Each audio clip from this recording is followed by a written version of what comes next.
દેવ ગોગલાના ભાવિ ભક્તો નેપાળ પશુપતિનાથ સહિતના વિવિધ ધર્મસ્થળોની પવિત્ર યાત્રા પૂર્ણ કરી હેમખેમ ઘરે પરત ફર્યા. પરિવારોમાં ખુશીનો માહોલ.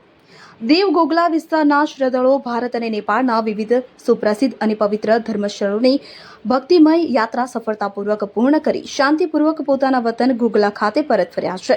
યાત્રાળુઓ હેમખેમ અને આનંદભેર ઘરે પહોંચતા જ તેમના પરિવારો અને સ્નેહીજનોમાં ખુશીનો માહોલ છવાઈ ગયો હતો. વતન આગમન પર પરિવારના સભ્યો દ્વારા તમામ યાત્રાળુઓનું કુમકુમ તિલક અને ફુલહાર કરી અત્યંત ઉત્સાહભેર અને ભાવભીનું સ્વાગત કરવામાં આવ્યું. આ દીર્ઘ અને પવિત્ર ધર્મયાત્રા દરમિયાન ગોગલાના આ શ્રદ્ધાળુઓએ ભારતના ખૂણે ખૂણે આવેલા અનેક જાણીતા તીર્થધામોના દર્શન કરી ધન્યતા અનુભવી હતી.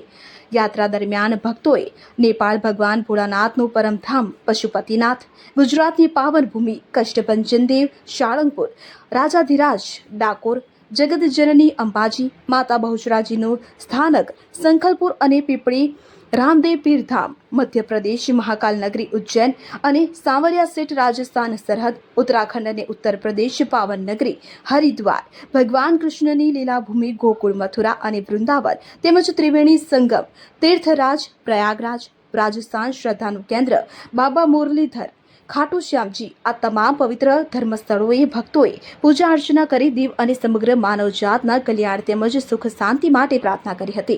તમામ યાત્રાળુઓએ જણાવ્યું હતું કે ભગવાન પશુપતિનાથ અને અન્ય દેવી દેવતાઓના આશીર્વાદથી આ આખી યાત્રા ખૂબ જ ભક્તિસભર અને નિર્વિઘ્ને સંપન્ન થઈ છે. યાત્રા પૂરી કરીને આવેલા વડીલો અને ભક્તોના ચહેરા પર એક અનોખો સંતોષ અને દેવી આનંદ જોવા મળ્યો હતો, જેને જોઈને સમગ્ર ગોગલા દેવ પંથકમાં ભક્તિભય વાતાવરણ સર્જાયું છે.